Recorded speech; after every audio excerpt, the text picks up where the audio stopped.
The necessary withdrawal. Why conscious people are disappearing. There's a quiet, profound mass exodus happening right now that almost nobody is openly discussing. The most conscious, awake, and psychologically developed people are quietly withdrawing from conventional society. They aren't doing it angrily, nor with dramatic public announcements. They are simply disappearing, going off-grid, leaving the relentless noise of social media, abandoning draining careers, choosing solitude over superficial social engagement, and ending relationships that require them to be less than they are. The renowned Swiss psychiatrist Carl Jung predicted this phenomenon. He called it the necessary withdrawal. It occurs when an individual becomes so psychologically conscious that participating in the pervasive collective unconsciousness becomes physically and emotionally painful. Not metaphorically painful, but an actual somatically registered psychological burden. I'm about to explain why Jung believed this disappearance is not just an inevitable side effect of awakening. It is essential for the psyche's survival. If you've been feeling that unmistakable, persistent pull to withdraw, to simply disappear, to leave it all behind, Jung would tell you that you are not antisocial or broken. You are simply becoming too conscious for the current collective container. The curse of consciousness, seeing the collective shadow. Here is what Jung understood that explains this entire movement. Society runs on collective unconsciousness. It functions through shared delusions, mass projections, and agreed-upon shadows. These psychological mechanisms are not accidental bugs in the system. They are the system itself, and it only works seamlessly if everyone participates unconsciously. The very moment someone genuinely wakes up, not just intellectually, but deep down, psychologically, they immediately become a glitch in the matrix. They can see the profound illusions everyone else is living inside. They recognize the shadows everyone is frantically avoiding. They understand the underlying unconscious games everyone is perpetually playing. And once you truly see it, you cannot under any circumstances unsee it. Jung experienced this phenomenon personally, as his consciousness expanded through his inner work, individuation. He found normal social interaction increasingly unbearable, not because he was arrogant, but because he was awake in a room full of people talking in their sleep. Every mundane conversation, every networking event, and every casual gathering required him to constantly pretend he didn't see what he saw, didn't know what he knew, and didn't grasp what was really happening beneath the surface performance. This is the curse of consciousness. You become psychologically and spiritually alone, even when physically surrounded by people. You are suddenly speaking a different language, seeing different dimensions of reality, and operating from a profoundly different psychological reality. The energy required to bridge that vast gap, to constantly translate between your consciousness and the collective unconsciousness, becomes utterly draining. Therefore, the awakened begin to disappear, not because they hate society, but because staying in it requires them to betray their consciousness. Every day demands they pretend to be asleep. Every interaction requires them to aggressively dim their inner light. Every significant relationship asks them to settle for being less than they've authentically become. Eventually, the psyche reaches a breaking point and commands, "Withdraw. Preserve your consciousness. Stop letting the collective unconscious drain what you've worked so hard to develop." The agony of projection. Jung discovered that as you successfully integrate your own personal shadow, the dark, repressed aspects of yourself, the collective shadow becomes unbearable to witness. You find yourself watching an entire society projecting its darkness onto external targets, while simultaneously denying that darkness exists within itself. when you faced your own capacity for destruction and deceit. Watching others project theirs onto scapegoats becomes agonizingly clear.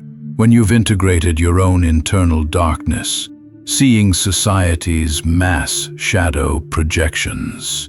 That political party is evil. That social group is the problem. Those people are what's wrong with the world. Feels like witnessing a mass psychosis, because that is precisely what it is. Jung called this the burden of seeing.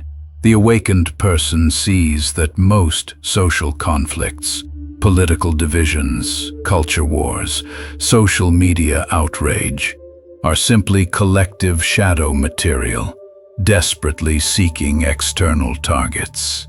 Once you see this fundamental mechanism, participating in the drama becomes impossible. You cannot join the mob when you see it's only hunting its own repressed darkness. You cannot blindly pick sides when you understand both sides are projecting. You withdraw not from intellectual superiority, but from psychological necessity. Furthermore, the awakened are not just seeing the collective shadow, they are feeling it. When you become deeply conscious, you become energetically and emotionally sensitive. Being around unconscious shadow projection feels like genuine psychological violence. It's not a moral judgment. It's a fundamental energetic incompatibility. Being in crowds or even navigating certain workplaces creates a psychological storm of projections, repressions, and raw, swirling, unconscious material that only the conscious person seems to register. This is why awakened people often disappear from social media first. It is a 24/7 shadow projection machine, a digital coliseum where every comment section is a shadow boxing ring. For someone who has done the arduous work of integrating their shadow, it is like being forced to watch millions of people punch themselves in the face while blaming others for the resultant bruises. The death of the persona, incompatibility with fakeness. Jung's second fundamental insight is this. Once you've successfully individuated toward your authentic self, the deep, integrated truth beyond all masks, performing your persona becomes psychologically impossible, and conventional society demands nothing but high-level persona performance. Before awakening, you could play the endless social games unconsciously, smile when expected, say the right things, perform your role as the dutiful employee, the acceptable parent, or the perfect neighbor. But once you have truly touched your authentic core, that deeper, unmasked truth, going back to persona performance feels like a psychological death sentence. Every social situation demands this performance. The rigid workplace persona, the traditional family role, the carefully curated social media identity, the politically acceptable opinions, and the appropriate emotional displays. For the vast majority still identified with their persona, this is simply normal. For someone who has deeply found their self, it feels exactly like suffocation. Jung realized this through his own dramatic experience. Following his profound confrontation with the unconscious, he simply could not perform the role of the proper Swiss psychiatrist anymore. He couldn't pretend to agree with collective opinions he saw through. He couldn't maintain relationships that fundamentally required him to be false. So he withdrew to Bollingen, his solitary tower by the lake, where he could be authentically himself. This withdrawal is not antisocial, it is pro-authentic. The awakened person isn't rejecting society from anger. They are withdrawing from a place of profound incompatibility. They have become too real for environments that require fakeness, too authentic for spaces that demand performance, and too whole for containers that only accept comfortable fragments. A former student of Jung, a highly successful executive who underwent individuation, described the impossibility.